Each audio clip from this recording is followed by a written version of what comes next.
How are we going, everybody? It's actually been a while since I've recorded the video. Recently, all the ones I've been uploading I've actually recorded a fair while ago, so nothing wrong with that, of course. As long as this video is going up, we're all happy.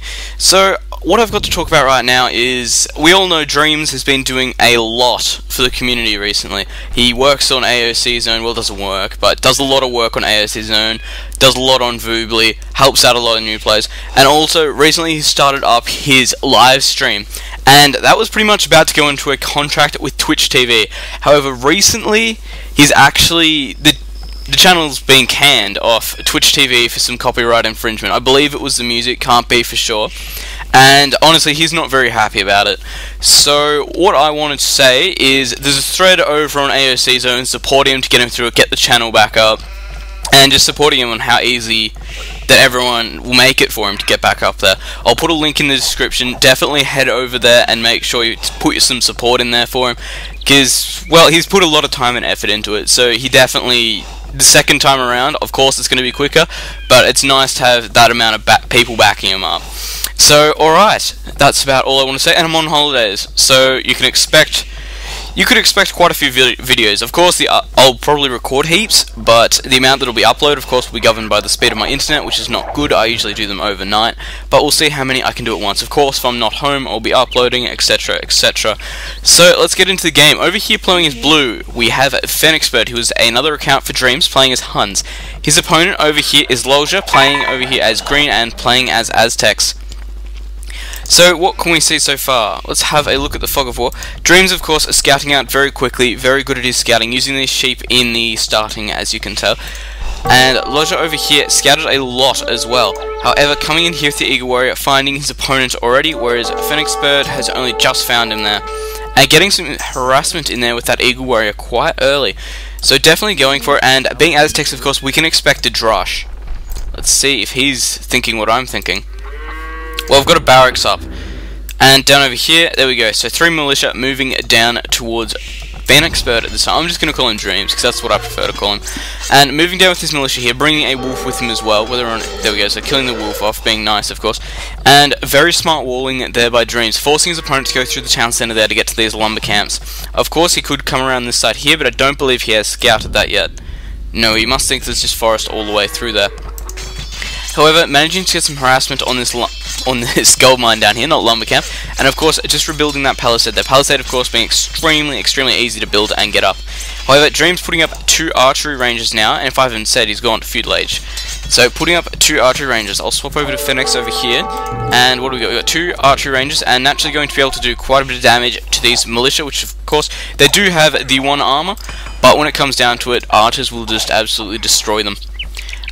Loja actually walling himself off already quite early. As you can see, all these major choke points here have actually been walled off. These militia being forced back. However, archers coming in here, and I don't think he's just seen the wall yet. He hasn't seen the wall yet, so he does know he's not going to be able to get in there. And Loja only just going up to feudal there, so quite late at 14 minutes, but he did manage to get in that drushing there. Of course, that did help for a limited amount of time. Killing off a villager there, big deal. Blacksmith and archery range, so we can be expecting skirms. Another villager. And another one. Yep, that's 3 villagers. 4. 5 villagers. That is a big deal at this point.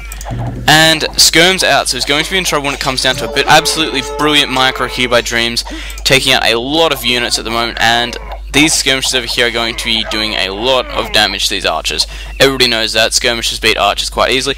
And being smart and sending these archers down here, either to regroup with this over here or to break and enter in a new point. As this lumber camp over here is quite well protected now, going to have to move past that wall there, come around this side here, of course he'll be able to get the villagers out by then, and skirms of course being created to counter this. So what do we got over here from Dreaivis? Lots of farms up at this stage, and just finishing up his deer over there, lots on lumber, and how much do we have on gold? And lots of villagers on gold there. So he's going to be going very heavily into the archers by the looks of it, and naturally playing as Huns, if he ages up, he's going to be wanting to go for cavalry archers as well. Busting through the wall over here by the looks of it, and having time to get his skirmishers down. But it doesn't look like he'll be able to compete with this amount of archers. I'm interested that he brought them up, actually. And some great micro there again by Dreaivis. Dreaivis, of course, coming back to it after a long period of playing StarCraft, I believe. But geez, he's kept his game up very well. Watchtower up there, splitting his formation there to keep them together. and of course miss all these arrows. As you can see, arrows in the ground over there. Watchtail looking out for his gold mine, however. And lots of walling off going on at the moment for Phoenix Bird. And nearly in the castle age now, up there about what about a quarter, eighth, nearly there. Very, very close. So honestly, he'll be wanting to go for what have we got? Crossbow upgrade and then probably pure cavalry archers. Skirms coming up here and might be able to get the hill advantage on them. And had the hill advantage, but just lost it quite badly. Splitting his troops out, as you can see by all the spears and crossbows. There we go, and done the upgrades already. So he is going to have a lot more ready to go at this point. And more crossbows down over here. Crossbows, crossbows, crossbows, guys. It's what we have. Hundreds, well, not hundreds, but tens of crossbows in this space right now. So Lodger is starting to get into a lot of trouble. Taking out those villages there, and what have we got coming in? Cavalry archers, so I called that right. Of course, with Huns, it's not really that hard to call, but you know how it goes. Large amount of skirmishes there for Lodger so far. And Knights as well. Knights, of course, going to do extremely well versus these skirmishes. Going to be able to do a lot of damage. Upgrading to Elite there, good decision, and done the upgrade there as well. Very good decision there. Killing off more villagers here on the gold, though, trying to prevent him from getting out any units that'll do a lot of damage. Mangonel out, though. Very important to get Mangonels out in Archer Wars. And splitting away there again. Brilliant micro right now by Dreams. And I don't think Phoenix is going to be able to do a lot about it. Alright, and that Mangonel is out. He's in trouble now, especially because he's lost the hill advantage there. Until he gets back on. More skirmishes and archers coming up though, so keep retreating to this hill section here. And here we go. This is going to be a big fight, and it might just come down to this. Without this, Lodger has nothing left to defend his base, and there we go. Good game from Lodger. So, what have we got? We've got Dreams coming in with a quick rush to finish this up very, very quickly. Knights being used to check out these skirmishes, and of course used against that siege there. Good play from both players, however, Lodger was just outnumbered severely and lost this high ground. This high ground here did play a big part in it. So, I'll put a link in the description. Remember to go over there and just tell Dreams how much you support him. Alright, thanks for watching. Remember to comment, rate, and subscribe.